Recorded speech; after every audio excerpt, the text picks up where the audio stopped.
It happened over dinner, though in hindsight the stage had been set long before. My parents had invited me to what they called a family meeting. The phrase carried weight in our house, usually reserved for crises, a burst pipe, a funeral, the day my sister totaled the car. I should have known then that nothing good would come of it. The table was set with more care than usual.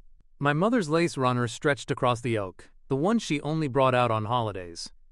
A roast sat cooling at the center, flanked by bowls of mashed potatoes and green beans. It looked like a celebration, but the mood was taut, like a stretched rubber band. My partner's name wasn't on the invitation. Just family, my father had said on the phone, his tone clipped, as if those two words explained everything. Still, I half hoped they'd left room at the table. When I arrived, I saw the empty chair, deliberately pushed back from the table, plate missing, napkin absent. My mother busied herself at the sink when she noticed me looking. We had barely lifted our forks before the verdict began. My father, always the one to make pronouncements, set his knife down with a deliberate clink. "You need to decide," he said, voice steady but cold. "Us or her?" The words landed like a hammer. No explanation, no preamble. My sister stared into her potatoes. My mother's eyes flicked to the window. It was rehearsed, clearly, and I was the only one without a script. I tried to laugh, thinking maybe it was some grotesque test of loyalty. But then my father pushed a set of keys across the table, my old house keys. They had been taken from the hook by the door, the one where I always left them after checking the mail. "You won't be needing these anymore if you keep this up," he added. I looked at my mother, waiting for her to soften it, to undo the blow. Instead, she slid her phone across the table too, screen open, the family group chat. My name had already been removed. There are humiliations you never forget. The way silence filled the room after my chair scraped back, the smell of gravy going sour in the air, the sound of my own heartbeat thudding in my ears. Outside on the porch, I saw a suitcase. Mine, apparently, though I hadn't packed it. Someone else had gone through my drawers, folded my clothes into neat, condemning bundles. I thought of the months I'd spent paying their utility bills when money was tight, of fixing the boiler in January so pipes wouldn't burst, of driving Mom to her endless appointments when Dad couldn't be bothered. None of it counted. None of it had ever counted. The imbalance revealed itself so starkly that night I felt dizzy. They'd accepted my labor as quietly as they now discarded me. It wasn't just about my partner, it was about obedience. Love, in their terms, had always meant compliance. I left without taking the suitcase. The door shut behind me, the click echoing longer than it should have. For weeks afterward, I would hear that sound in dreams. The finality of a latch turning, a silence settling heavy on the other side. In my pocket, folded small, was a hospital bill I hadn't yet paid, my father's, from his latest tests. My name was on the guarantor line. I stared at it later that night, lit by the weak lamp in my apartment, and understood. They could erase me from their table, but the paper trail of their dependents ran straight through me. That was the night the betrayal stopped being shocking and started becoming clear. I didn't take the suitcase from the porch that night. A small act of defiance, maybe, but more than that, I couldn't bear to carry what they had chosen for me. Instead, I went back to the apartment I shared with her. It wasn't much. 2 rooms above a laundromat, the hum of dryers a constant undertone, but it was ours. That first night, I couldn't sleep. I lay on the couch, staring at the ceiling fan wobbling in its orbit, while she sat on the floor with her back against the armrest. She didn't press me to talk, just sat there, the glow from her phone screen catching in her glasses, letting me breathe. Every few minutes, a dryer downstairs clanged like a closing door. I flinched each time. In the morning, I changed the locks. Not because my parents would ever come by uninvited, but because the gesture mattered. The old brass keys I'd carried my whole life no longer fit anywhere. On impulse, I muted the family group chat. Well, what remained of it? No more buzzing reminders of exile. The days blurred at first. I went to work, came home, ate quietly, slept poorly. But slowly the fog began to thin. I started journaling, at her suggestion. At first, it was just bullet points. What I'd paid, what I'd overheard, small nothings I didn't want to forget. Then the sentences grew, branching into memories. My mother's sigh when I filled her gas tank, my father's careless, Good, that's sorted. Whenever I fixed the boiler, writing it down made the pattern obvious. Love had always been conditional, tied to what I provided. The moment I chose for myself, the equation collapsed. Therapy helped too. My counselor had a phrase she repeated often: obedience is not love. At first I resisted it. It sounded too clean, too easy, but the more I sat with it, the more it felt like a code I had been waiting to crack. My parents' version of affection had always been framed in chores, errands, quiet endurance. Step outside those lines, and affection evaporated. With that realization came an odd kind of relief. I no longer had to strive for something that wasn't real to begin with. Instead, I could turn my energy to what was right in front of me. We built small routines, almost rituals. She cooked breakfast most mornings, oatmeal with sliced apples, coffee strong enough to peel paint. I packed her lunch before work, carefully labeling containers even though she laughed at the neatness. On weekends, we walked to the farmer's market, carrying back bags of vegetables that filled the tiny fridge to bursting. Budgeting became a quiet project. I drew up spreadsheets, tracked every expense, learned how far two people could stretch $50. It turned out my competence, invisible to my parents, became a quiet foundation for us. We were living modestly, but we were living on our own terms. I started running at dawn, the city still gray and half asleep. Each step felt like I was shaking loose the weight of years spent trying to fit into their mold. Coming home flushed and breathless, I'd find her curled on the couch with tea, and for the first time in months, I'd feel something close to peace. The empty chair haunted me, though. At my parents' table, it had been an accusation, a stage prop of absence. One Saturday at a thrift store, I found a second-hand wooden chair, scratched and sturdy. I carried it home, sanded it down, painted it the color of wet clay, and set it by our living room window. It wasn't meant for guests. It was mine alone, a reclaimed space. Sometimes I'd sit there just to remind myself, absence can be chosen, not forced. Still, grief came in waves. There were moments I reached for my phone to call my mother about a recipe, or wanted to text my father a picture of a sunset I knew he'd appreciate. Then I'd remember the suitcase on the porch, my name erased from their chat, and the impulse shrank back like a burned hand. But each time I let the silence stand, it grew less suffocating. I began to see it not as exile, but as insulation, a boundary that protected me. We didn't talk much about revenge then. It wasn't about payback yet. It was about survival, about remembering I had worth outside their approval. Only later would I realize that my retreat wasn't retreat at all. It was repositioning. And in the quiet of those nights, the hum of the laundromat below steady as breath, I understood something new. I hadn't lost a family, I was building one. By the time spring came, my retreat had hardened into something else, a plan. Not a grand revenge plotted in shadows, but small, deliberate steps that would ensure I would never again be so easily erased. It began with paperwork. I went through every account that still linked back to my parents, utilities, insurance, even the emergency contact line at my job. I replaced their names with mine or with hers. I opened a new checking account solely in my name and moved my paycheck there, leaving the old joint one I'd once shared with them to collect dust. That account had been more symbolic than functional. My father insisted on keeping an eye on things. Now it sat unused, like a severed cord. I updated my medical records too. For years, my mother had been listed as the person to call in an emergency. I replaced her with my partner. The hospital clerk didn't even blink, just tapped a few keys and slid the form back to me.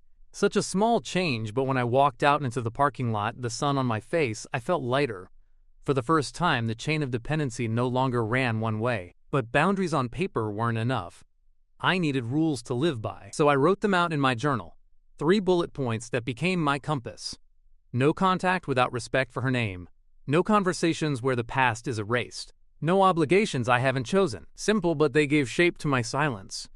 Without them, grief might have dragged me back to their table, begging for scraps. With them, I could hold the line. We built a network too. Not family in the old sense, but a community that chose us. Our neighbor upstairs, who knocked on our door one evening with a plate of lemon bars and later lent us her drill when a shelf collapsed. My coworker, who started saving me a seat at lunch and who, after a few months, invited us both over for dinner. Her brother, who came by with groceries when our fridge broke, swearing loudly at the appliance until we laughed. They weren't grand gestures, just steady presences, the kind that made the edges of exile softer. When my parents cut me off, I thought the world would shrink. Instead, it expanded in ways I hadn't expected. Of course, my parents remained certain it was temporary. Word reached me through cousins and old family friends. You'll come to your senses, they're just waiting you out. It's a phase. I let them believe it. The arrogance was almost a gift because it kept them complacent. They didn't realize absence was no longer absence. It was structure. Sometimes, though, a crack would show in their narrative. A voicemail from a distant aunt one Tuesday evening, her voice thin and halting, mentioned tests and blood work. I replayed it twice, then let it sit on my phone unanswered. I noted the date in my journal, nothing more. By then, I had begun to notice how revenge doesn't always come as a blow struck back. Sometimes, it comes as a refusal. The power I once gave them, over my time, my money, my identity, was now mine to keep. They couldn't see it yet, but every quiet decision I made was shifting the balance. Meanwhile, life with her deepened. We had little money, but we had rhythm. We painted the thrifted chair together one Saturday afternoon, laughing when the brush splattered the walls. We learned which vegetables lasted longest in the crisper, and which streets filled with sunlight just before dusk. Our apartment, humming with dryers and clattering pipes, became a fortress. In the evenings, I sometimes spread old bills across the kitchen table, utility statements with my name printed neatly as guarantor, receipts for groceries, bank transfers that had once propped up their lives. I saw now what I had missed before, a ledger of quiet labor, invisible until withdrawn. That ledger became my archive, proof that the weight they carried had never been theirs alone. The motif of the chair followed me still. Each night I'd end my journal entries sitting in that second-hand chair by the window, looking out at the street. Once it had been a symbol of exile, the empty seat at their table. Now it was my own, occupied, claimed, steady. What I didn't know yet but suspected was that their certainty would soon begin to crack. Their belief that I would return was built on an illusion that they were the ones with leverage. In truth, every thread they had depended on ran through me. And though I hadn't pulled them yet, I had learned how. So the strategy wasn't dramatic. It was lists and locks, boundaries and forms, a community built out of borrowed drills and shared meals. But beneath it all ran a quiet current, one that promised a reversal.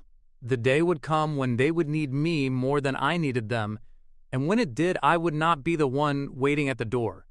The call didn't come from my parents. It never did. Instead, it was my cousin, whispering down the line as if secrecy could soften the words. My father had been admitted to the hospital, something about blood counts and further testing. The cousin trailed off, clearly caught between loyalty and fear. I thanked him, wrote down the date, and hung up. I didn't go rushing to the bedside, not out of cruelty, though I'm sure they painted it that way, but because I had learned enough to pause. For months I'd rehearsed a new rule: my life does not bend at their convenience. But in the silence that followed, my mind turned back to the family meeting, to the empty chair, and the suitcase on the porch. I asked myself over and over, why did they force the choice? Why her or them? The answer sharpened not in the present, but in the past. It was a small memory, almost too ordinary to matter, yet it carried the weight of the whole pattern. I was 12, sitting at the kitchen table with my math homework. My father had come in late, muttering about bills. My mother was stirring soup.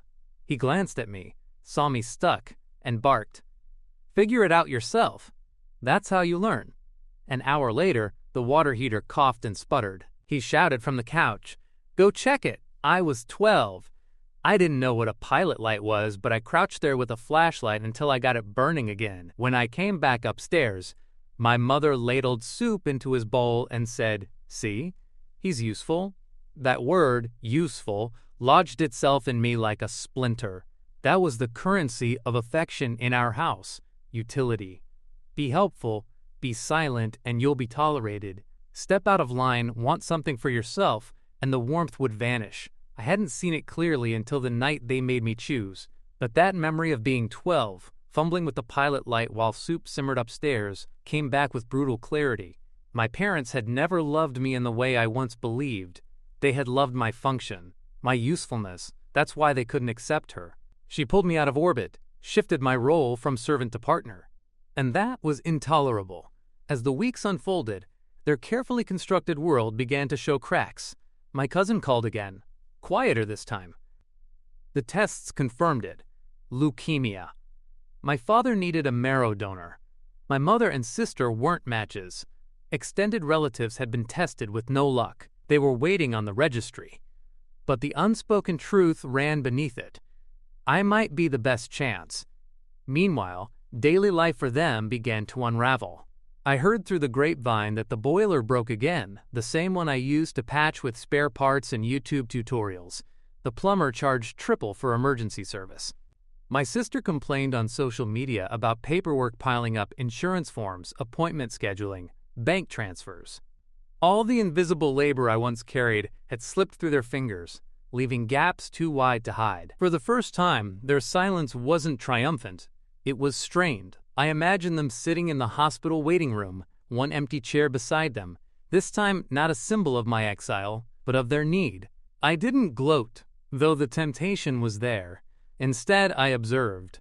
I filled pages of my journal with the contrast, their arrogance at the dinner table versus their whispers now. I clipped the unpaid hospital invoice my cousin accidentally forwarded and tucked it beside the old utility bills I'd once paid. A ledger of dependency, old and new. And yet I wrestled with guilt. Late at night I'd lie awake listening to the hum of the laundromat below and wonder, if I walk away entirely, am I proving them right? That I'm disposable? Selfish? Disloyal? She answered me without words. One evening she placed her hand on the thrifted chair by the window, then on mine. No speeches, just a reminder, absence can be chosen, silence can be power. Still, I knew confrontation was coming.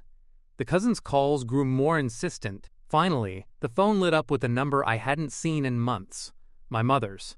I let it ring, then let it ring again the next day. On the third attempt, I answered. Her voice was brittle, every syllable balanced between pride and desperation. "We need to talk," she said. It's important. She didn't say his diagnosis. She didn't say my name. But the truth hung there, undeniable. The collapse was underway. The day finally came when they could no longer hide behind silence. It was my father's doctor who broke the barrier, not them. I received a letter in the mail, plain envelope, hospital logo stamped in the corner. Inside was a sterile form, potential donor match notification. My name appeared in neat black typeface, as if the hospital itself had confirmed what my parents could not say out loud. 2 days later, my phone rang again. This time, I picked up. My mother's voice was thin, stripped of her usual authority. You might be his only match. No greeting, no apology, not even my name. Just the need, laid bare. I agreed to meet, but on my terms. Neutral ground, a cafe near the hospital, crowded enough to prevent theatrics, quiet enough to speak plainly. And I told her in advance I would not come alone. My partner would be with me. If they wanted to speak, they would speak to both of us. The air in the cafe smelled of burnt espresso and damp coats. I chose a table near the window, where the streetlight painted long shadows across the glass. She sat beside me, steady, her hand resting lightly on my arm. When my parents walked in, I almost didn't recognize them. My father looked hollowed out, his skin papery under hospital fluorescence. A scarf looped clumsily around his neck. My mother's posture sagged, the rigid spine I'd known all my life bent under invisible weight. They didn't greet her, didn't say her name, just slid into the chairs opposite us, their movements cautious, as if the cafe itself might collapse if they pressed too hard. I spoke first. My voice surprised me, calm even, not the trembling I'd feared. Before we talk about anything medical, we need to talk about what happened. My father shifted uncomfortably, eyes darting toward the counter. My mother opened her mouth, then closed it again. Finally she whispered, "We were trying to protect you." The words landed like dust, weightless and dishonest. I felt heat rise in my chest, but I stayed steady. You were trying to control me. You couldn't stand that I loved someone who pulled me out of your orbit. So you made me choose. And you did it publicly, at your table, with a suitcase you packed for me. That wasn't protection. That was exile. They flinched at the word. Exile. It carried the truth they'd avoided. For a long moment, no one spoke. The clatter of cups around us filled the silence. Then I laid out the conditions, clear as ink on paper. You say her name, out loud, to me, to her. You acknowledge what you did, the disowning, the humiliation, the erasure. No rewriting, no misunderstandings. If I consider helping, it will be with dignity. No secrets, no whispers, no pretending she doesn't exist. My partner's hand tightened on mine under the table, grounding me. My father's lips pressed into a thin line. For a moment I thought he'd refuse outright. But then his body sagged, like a balloon slowly losing air. He looked at me, not through me, not around me, and said, haltingly, Isabel. It wasn't loud. It wasn't warm. But it was her name, spoken by the man who once refused to even acknowledge her presence. My mother's voice followed, sharper, as if forced through clenched teeth. We were wrong, she didn't elaborate. But those 3 words cracked something open. Not enough to heal, not enough to erase years of conditional love, but enough to shift the balance of power. The cafe around us blurred, sounds muffled. For the first time in my life, I wasn't the one begging at their table. They were.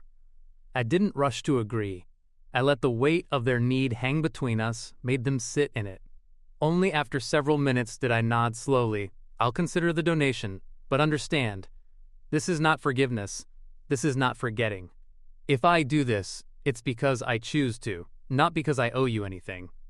The tension in their shoulders told me the message landed. They no longer commanded. They asked, and I had the right to refuse. Later, at home, I spread the hospital letter across the kitchen table, beside the old bills and receipts I'd saved. A timeline emerged, my labor propping up their lives, their betrayal, their collapse, their desperate need. Paper didn't lie. It showed who had carried whom. That night, lying awake, I realized something profound. My revenge had never been about making them suffer. It was about forcing the truth into daylight. And now, in that cafe, I had finally seen it. Their survival depended on acknowledging what they once denied. When the time came to sign the consent forms, I did it with her hand resting on mine. In that sterile hospital room under fluorescent lights, I heard it again, my father saying her name to the nurse, stumbling but audible. My mother repeating it without hesitation when confirming contact information. The shift was complete. They could no longer erase her. They could no longer erase me. Hospitals have a way of stripping people down to their truest forms. Under the fluorescent lights, with IV poles squeaking and monitors beeping, the roles we'd played at the dinner table dissolved. Doctors spoke directly to me now. Nurses asked for my signature. Every clipboard came to me first, not to them. It was subtle at first. A resident approached with a sheaf of papers and said, "You're the primary contact, correct?" I nodded. My mother bristled, about to interject, but stopped herself. She glanced at the line on the form where my name sat. Mine, not hers. That silence carried more than any apology could. I didn't revel in it, but I noted it. For years, I'd been the invisible scaffolding, paying bills, fixing boilers, carrying the weight without acknowledgement. Now, suddenly, the scaffolding had a name, a voice, a signature line that no one could bypass. The irony was almost cruel. They only saw my value when illness forced them to. My partner was at my side through it all. She came to appointments, sat in plastic chairs with me, fetched coffee when fatigue blurred my focus. The once empty chair that haunted me was no longer empty. It was hers, occupied and steady. The staff didn't blink at her presence. To them, she was family because I said she was. That validation mattered more than I expected. One afternoon, while waiting for test results, my father dozed in the bed. My mother sat across from me, her hands knotted around her purse straps. She looked smaller than I'd ever seen her. "You always took care of things," she said quietly, almost to herself. I didn't realize how much until now. I didn't respond right away. I let the silence hang, remembering every moment when care had been dismissed as duty, when love had been equated with usefulness. Finally, I said, That's because you never wanted to see it. You thought it was owed. She flinched but didn't argue. That in itself was a shift. My conditions held. They didn't call me behind her back. They didn't pretend she wasn't there. At times, the respect sounded forced, brittle, but it was there nonetheless. At a follow-up meeting with the oncologist, my father stumbled over her name again, but he said it. And when the doctor nodded toward her chair, asking if she'd be part of the consent process, my mother answered firmly, "Yes, Isabel is with us." That moment, the simple inclusion of her name, spoken without hesitation, was worth more than the surgery itself. Inside me, something pivoted. I realized I wasn't driven by pity, nor even by obligation. What guided me now was principle, the belief that I could act from strength, not fear. Helping didn't mean surrender. Refusing wouldn't have meant vengeance. Either choice was mine to make, grounded in dignity. When the procedure was scheduled, the hospital staff deferred to me as though I were the one holding the compass. "Are you comfortable with this timing? Do you need more information?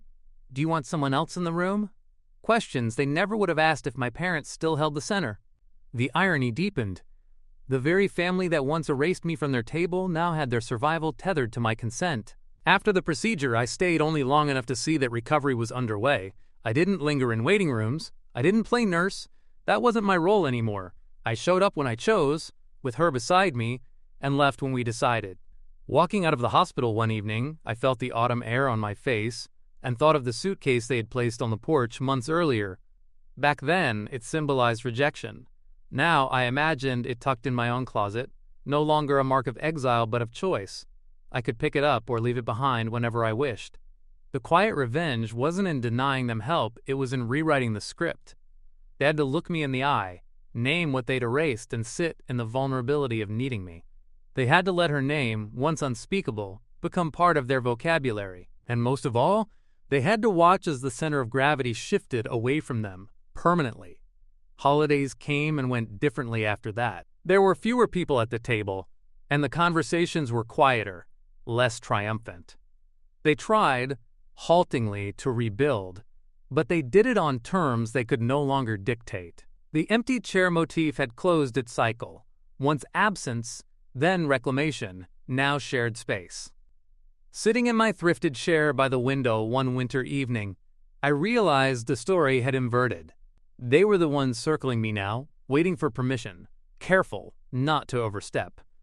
My silence had done what words never could, and for the first time I felt not anger, not triumph, but calm. The kind that comes from knowing the balance had finally, irrevocably shifted. The procedure succeeded. My father's marrow counts stabilized, and the doctors began to speak of cautious optimism. Recovery would be long, uncertain, but survival was suddenly possible. Relief swept through the family like a gust of wind, but it was different this time. They didn't celebrate loudly, didn't host a triumphant dinner.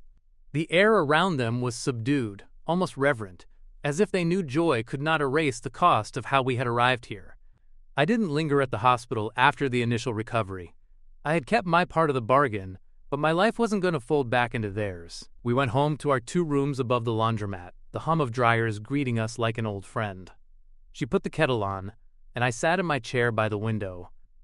For the first time in months, I exhaled without weight pressing on my chest. Holidays came and went, stripped of their old rituals. No invitations appeared in my inbox, no demands for my presence. My mother called once, haltingly, to ask if we'd like to come by for Christmas. I declined politely. Instead, we made our own dinner. Roast chicken, potatoes crisped with rosemary, a bottle of wine we'd saved for months. At the table, the chair beside me wasn't empty. It never would be again. The quiet revenge was not in their suffering, but in their recognition. They no longer controlled the story.